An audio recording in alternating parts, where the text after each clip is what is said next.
Hello everyone, I am Rupi Trivedi from NCMS Chavua.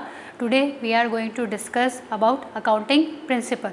Okay, there are 11 accounting principles and all 11 principles are 11 rules of accounting. Okay, so let's see what are our principles. Accounting principles.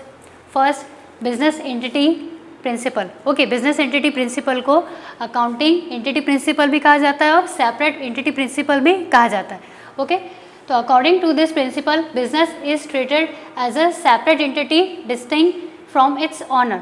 Okay, इस principle के according एक जो honour होता है और एक जो business होता है ये दोनों सेपरेट होते हैं. They both are separate. Okay, means जो ऑनर है वो एक अलग एंटिटी है और जो बिजनेस है वो अलग एंटिटी है. अब यहाँ पर क्वेश्चन ये रेज होता है कि जब ऑनर भी है और बिजनेस भी है तो अकाउंटिंग किसके पॉइंट ऑफ व्यू से की जाएगी.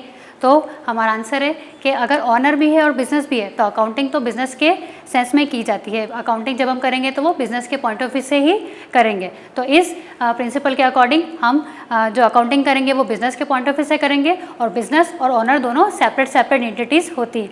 इसका एक एग्जाम्पल हम समझ सकते हैं. फॉर एग्जाम्पल के एक पर्सन है, उसे अमाउंट की रिक्वायरमेंट है तो वो या तो किसी पर्सन से अमाउंट बोरो कर सकता है, मनी बोरो कर सकता है, या तो वो जाके बैंक से लोन ले सकता है. तो दोनों ही कंडीशन में वो पर्सन जिस दूसरे पर्सन से लोन लेगा, बैंक से लोन लेगा या सामने वाले पर्सन से अमाउंट बोरो करेगा, तो दोनों ही कंडीशन में वो जो पर्सन है जो लोन ले रहा है, जो अमाउंट ले रहा है, वो पर्सन एक अलग यूनिट है और जिस पर्सन से वो लोन ले रहा है वो बैंक भी हो सकती है या कोई पर्सन भी हो सकता है, वो पर्सन एक अलग यूनिट है. ठीक है, तो इसी तरीके से क्या हुआ कि अगर ये पर्सन बैंक से लोन लेगा तो बैंक अलग हो गई यूनिट और वो जो पर्सन है जो लोन ले रहा है वो अपनी एक अलग यूनिट हो गई है. तो अब क्या करेगा वो पर्सन, बैंक से अगर लोन ले लेता है तो ये जो अमाउंट उसने बैंक से लोन लिया है ये लोन उस पर्सन के लिए बर्डन हो जाएगा, लायबिलिटी हो जाएगी.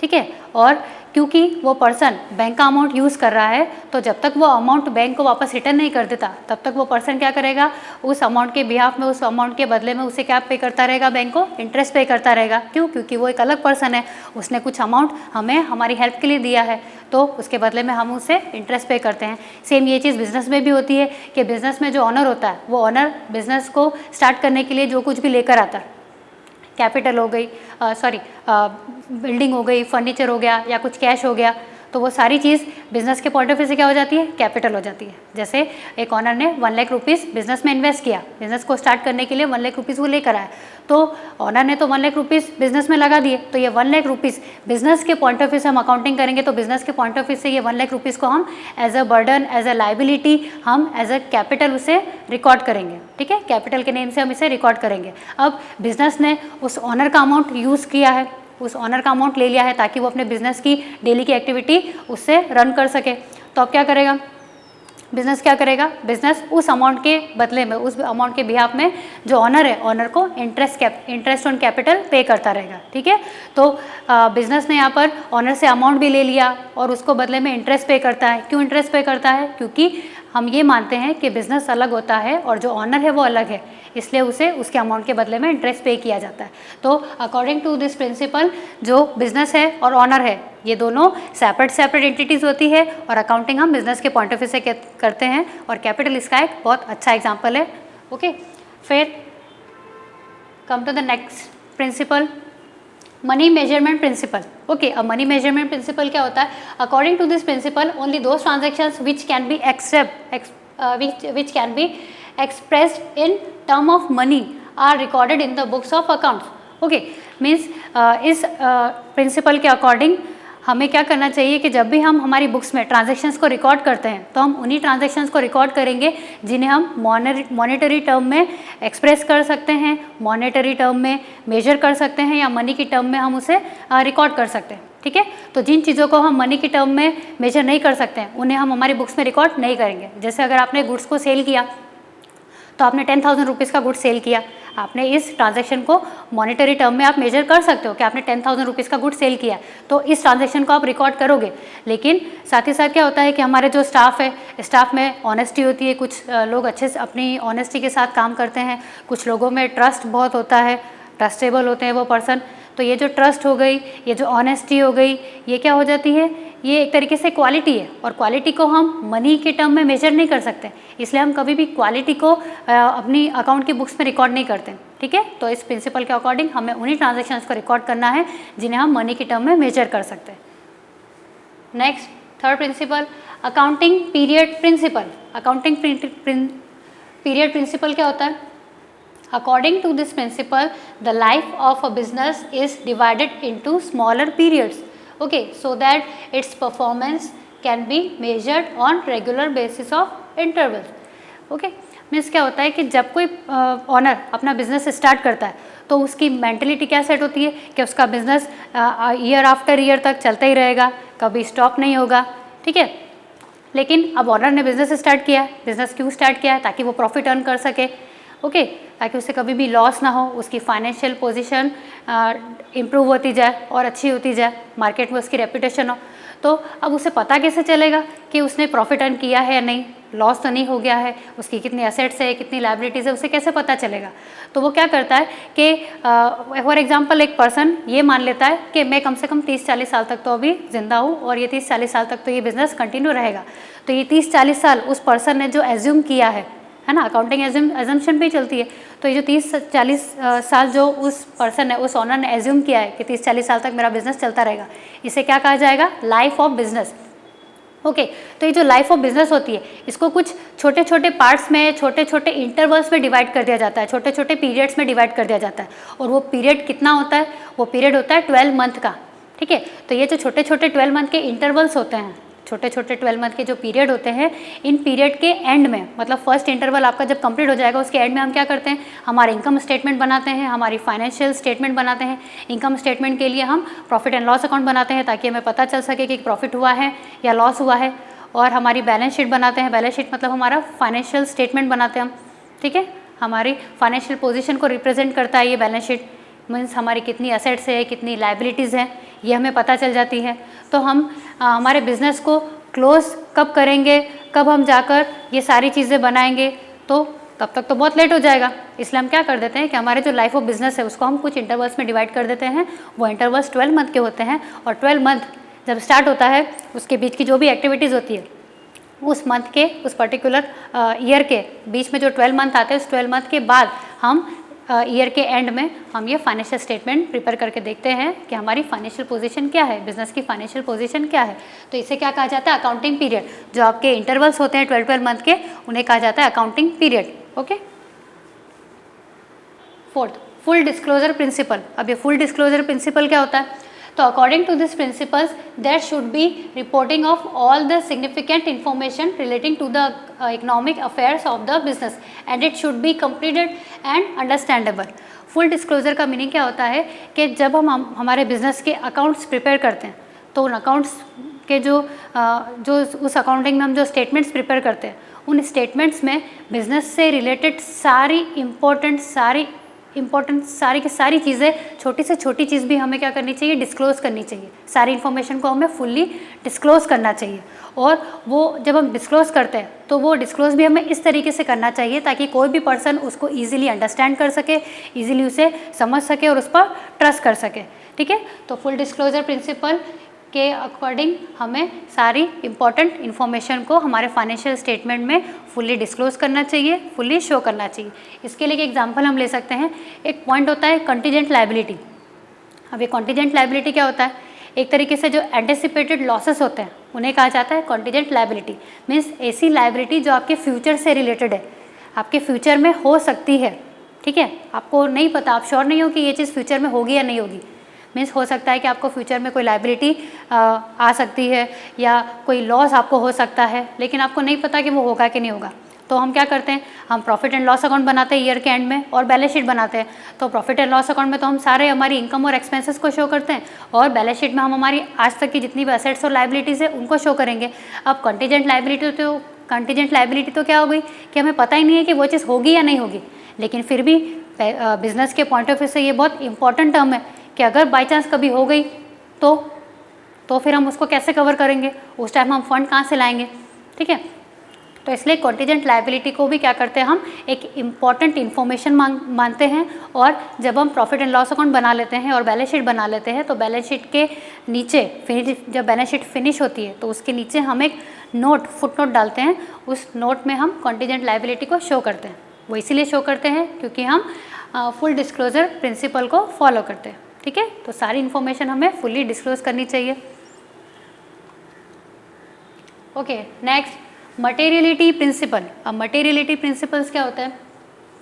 Information is material if it has the ability to influence or affect the decision making or various parties interested in accounting information contain in financial statement.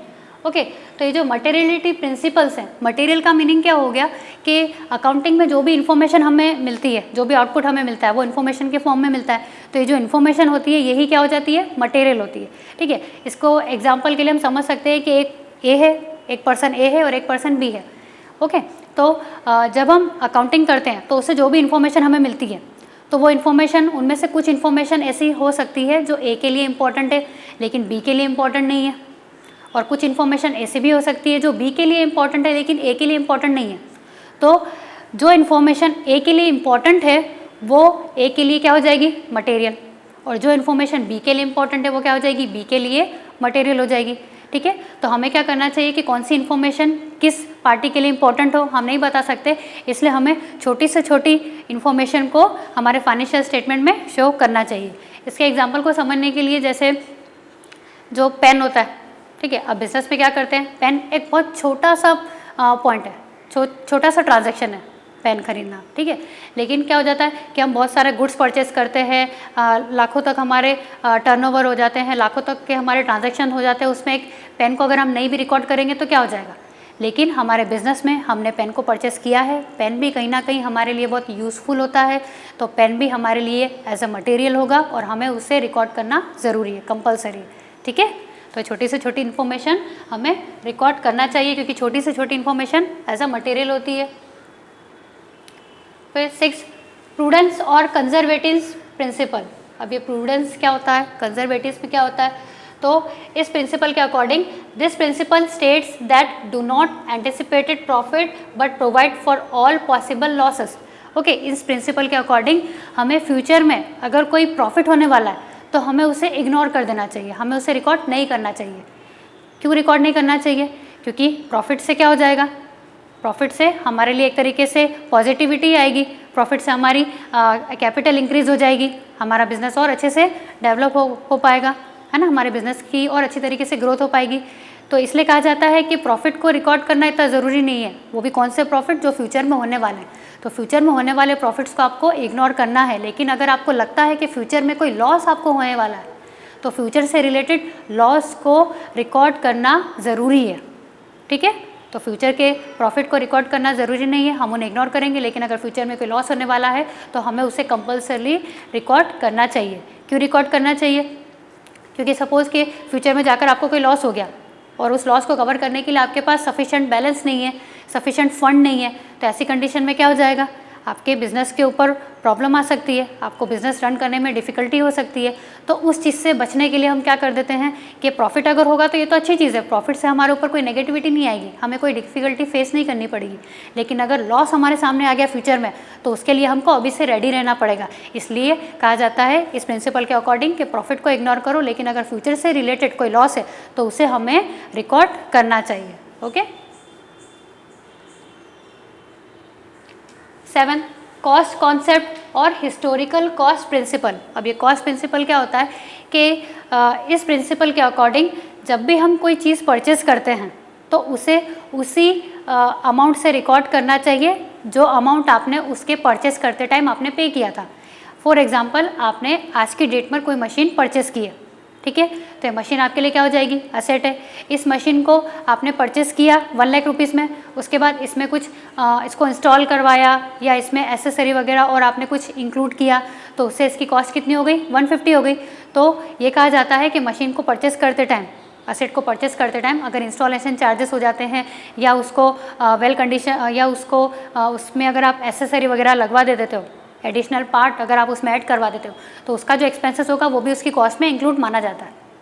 तो 1 लाख की मशीन थी, सारे जो आपने अलग से जो आपने एक्सपेंसेस किए हैं, इंस्टॉलेशन चार्जेस हो गए या आपने कुछ एक्स्ट्रा पार्ट उसमें ऐड करवाया, ठीक है, एसेसरीज लगवाई, तो उसकी कॉस्ट मिलाकर अब ये मशीन की वैल्यू कितनी हो गई, 1,50,000। तो आज आपने ये मशीन 150 में परचेस की है, तो 150 ही आज आप इसे रिकॉर्ड करोगे। आज की डेट पर आप मशीनरी के नेम से 1,50,000 का अमाउंट रिकॉर्ड कर दोगे, ठीक है। अब हो सकता है कि कुछ टाइम के बाद इस मशीन की वैल्यू 2 लाख हो जाए, इंक्रीज़ हो जाए, या ये भी हो सकता है कि उस मशीन की वैल्यू डिक्रीज़ हो जाए, 90,000 ही रह जाए। तो वहाँ पर जो चेंज हो रहा है, तो उस चेंज को हम क्या करते हैं, इग्नोर करते हैं। इस प्रिंसिपल के अकॉर्डिंग हम उन चेंजेस को इग्नोर करते हैं। हम किसी असेट को या जब हम किसी चीज़ को परचेस करते हैं तो उसे उसी अमाउंट से रिकॉर्ड करते हैं जो अमाउंट हमने उसको परचेस करते टाइम पे किया था, ना कि बाद में उसके जो चेंजेस होते हैं, बाद में उसकी अमाउंट डिक्रीज़ हो रही है, इंक्रीज़ हो रही है, हमें उससे कोई फ़र्क नहीं पड़ता, हम उसे इग्नोर करते हैं। Okay, 8th point, matching cost और मैचिंग प्रिंसिपल। अभी मैचिंग कॉस्ट प्रिंसिपल क्या होता है, तो इसके according to this principle expenses incurred in an accounting period should be match with revenues during that period. Okay, means revenue को आपको उसके एक्सपेंसेस से मैच करना चाहिए। अब रिवेन्यू क्या हो गया, तो जब हम कोई गुड्स सेल करते हैं, है ना, हम कोई प्रोडक्ट सेल कर रहे हैं, कोई गुड्स सेल कर रहे हैं, तो सेल करने पे जो हम अमाउंट रिसीव करते हैं वो अमाउंट क्या हो जाता है, रिवेन्यू कहलाता है। जो अमाउंट हम रिसीव करते हैं सेल करते टाइम, वो अमाउंट हमारे लिए हो जाता है रिवेन्यू। अब रिवेन्यू तो हमने अर्न कर लिया, लेकिन इस रिवेन्यू को जनरेट करने में जो जो एक्सपेंसेस हुए हैं, रिवेन्यू कैसे जनरेट किया हमने, रिवेन्यू हमें हुआ है गुड्स को सेल करने पे, तो पहले हमने क्या किया होगा, गुड्स परचेस किया होगा या गुड्स का प्रोडक्शन किया होगा। तो गुड्स को परचेस करके आप लेकर आए, आपने उस गुड्स को अपने गोडाउन तक लेकर आए, आपकी शॉप तक लेकर आए, वहाँ तक के जो भी एक्सपेंसेस हुए हैं, या अगर आपने उस गुड्स का प्रोडक्शन किया है तो उस प्रोडक्शन तक के जो भी एक्सपेंसेस है उसको आपको रेवेन्यू से मैच करके चलना चाहिए। मतलब आप रेवेन्यू को भी रिकॉर्ड करोगे आपकी बुक्स में, और ये जो एक्सपेंसेस हुए हैं जो रेवेन्यू को जनरेट करने से रिलेटेड है उसे भी आपको आपकी बुक्स में रिकॉर्ड करना है। तो इस प्रिंसिपल के अकॉर्डिंग आपको रेवेन्यू और उसको जनरेट करने में जो एक्सपेंसेस लगे हैं दोनों को मैच करना है, दोनों को रिकॉर्ड करना है। Okay, 9th principle, dual aspect और डुअलिटी प्रिंसिपल। तो ड्यूअल एस्पेक्ट का मीनिंग क्या हो गया कि इस प्रिंसिपल के अकॉर्डिंग हर एक ट्रांजैक्शन के 2 इफेक्ट होते हैं। ओके, और हमें दोनों इफेक्ट को रिकॉर्ड करना कंपलसरी है। इसलिए हम क्या करते हैं कि एक इफेक्ट को हम डेबिट करते हैं और एक इफेक्ट को हम क्या करते हैं, क्रेडिट करते हैं। जैसे एक एग्जांपल देते हैं कि सपोज़ कि आप मार्केट में शॉप पर किसी चीज़ को परचेस करने गए, आप पेन परचेस करने गए, तो यहाँ पर क्या हुआ, आपने पेन परचेस किया, ये एक ट्रांजैक्शन है, लेकिन इसका इफेक्ट 2 जगह होगा। 2 जगह कैसे होगा, आपने पेन परचेस किया तो आपके पास पेन आया, लेकिन पेन को परचेस करने के लिए आपने अमाउंट भी पे किया तो आपकी कैश भी गई, तो पेन आया और कैश गई। यहाँ पर 2 इफेक्ट आपके एक ही ट्रांजैक्शन से रिलेटेड हो गए। तो यहाँ पर हम इन दोनों ट्रांजैक्शन को रिकॉर्ड करेंगे, एक को उसी अमाउंट से डेबिट करेंगे और एक दूसरे को भी उसी अमाउंट से हम क्रेडिट करेंगे। इसलिए लास्ट में जाके डेबिट और क्रेडिट दोनों इक्वल हो जाते हैं। तो इस प्रिंसिपल के अकॉर्डिंग हर एक ट्रांजैक्शन के 2 इफेक्ट होते हैं और दोनों को हमें रिकॉर्ड करना ज़रूरी होता है। 10th principle, revenue recognisation principle और रियलाइजेशन प्रिंसिपल। तो ये रेवेन्यू रिकग्नाइजेशन प्रिंसिपल क्या होता है, इस प्रिंसिपल के अकॉर्डिंग आप रेवेन्यू को कब अर्न किया हुआ मानोगे या आप रेवेन्यू को कब रिकॉर्ड करोगे, इस चीज़ से रिलेटेड है आपका ये प्रिंसिपल। तो the concept of revenue recognisation requires that the revenue for a business transaction should be included in the accounting records only when it is realised. Okay, इसका मतलब ये है कि जब आपने गुड्स को सेल किया, ठीक है, जब आपने गुड्स को सेल किया तभी आपको राइट मिल जाता है रेवेन्यू अर्न करने का। ठीक है, तो जब आपने गुड्स सेल किया, आज की तारीख में अगर आप गुड्स को सेल कर रहे हो तो आप उस जो अमाउंट आप रिसीव करने वाले थे वो अमाउंट अगर आपने आज ही रिसीव कर लिया तो आज ही आप उसको रिकॉर्ड कर लोगे। लेकिन अगर आपने आज रिसीव नहीं किया, सामने वाला पर्सन जिसको आपने गुड्स सेल किया है वो पर्सन अगर आपको 2-4 दिन के बाद या 2 मंथ के बाद अगर आपको पेमेंट देता है तो आप उस गुड्स का अमाउंट बाद में रिसीव करोगे तो भी कोई फ़र्क नहीं पड़ेगा। लेकिन आप रिवेन्यू अर्न कब कर रहे हो ये इंपॉर्टेंट है। तो जब आपने गुड सेल किया है तभी आप उस रिवेन्यू को रिकॉर्ड करोगे, भले ही आपको वो रिवेन्यू का अमाउंट अर्न हुआ हो या नहीं हुआ हो। आप वेट नहीं करोगे कि जब आपको रिवेन्यू का अमाउंट अर्न हो, उस गुड्स को आपने जिस प्राइस पर सेल किया है वो प्राइस आपको जब रिसीव होगी आप तब रिकॉर्ड करोगे, ऐसा नहीं है। ओके, आपने जब गुड्स को सेल कर दिया आप तभी उसे रिवेन्यू मान लोगे और आप तभी उसे रिकॉर्ड कर लोगे। आज गुड्स सेल किया है तो आज ही आप रिकॉर्ड करोगे, भले उसका अमाउंट आपको बाद में कभी भी मिले। Okay, last principle, 11th principle, variable verifiable objective concept और ऑब्जेक्टिविटी कॉन्सेप्ट। तो इसका मीनिंग क्या हो गया? तो according to this principle accounting information should be verifiable and should be free from personal biases. Okay, इसका मतलब ये कि जब भी कोई ट्रांजैक्शन होता है उस ट्रांजैक्शन को वेरीफाई करने के लिए प्रूफ होना ज़रूरी है। ठीक है, तो इसलिए क्या करते हैं कि जब भी आप शॉप पे जाते हो तो अगर आपने शॉपकीपर से कोई चीज़ परचेस की है तो हम उसका बिल लेते हैं। हम बिल क्यों लेते हैं? क्योंकि वो जो बिल होता है वो इस चीज़ को प्रूफ करता है कि हमने इस शॉप से, इस पर्सन से ये चीज़ परचेस की है। तो बिज़नेस में भी यही होता है कि बिज़नेस में जितने भी ट्रांजैक्शन होते हैं, तो बिज़नेस के जितने भी ट्रांजैक्शन हैं उनको रिकॉर्ड करने से पहले एज ए प्रूफ उससे रिलेटेड बिल्स हो गए, रिसिप्ट हो गई, इनको चेक किया जाता है और जिस ट्रांजैक्शन का प्रूफ होता है उसे ही हम रिकॉर्ड करते हैं। अगर किसी ट्रांजैक्शन का प्रूफ नहीं होता है, उससे रिलेटेड कोई बिल रिसिप्ट नहीं होती है, उन्हें हम वेरीफाई नहीं कर पा रहे हैं, तो उन ट्रांजैक्शन को हम रिकॉर्ड नहीं करते।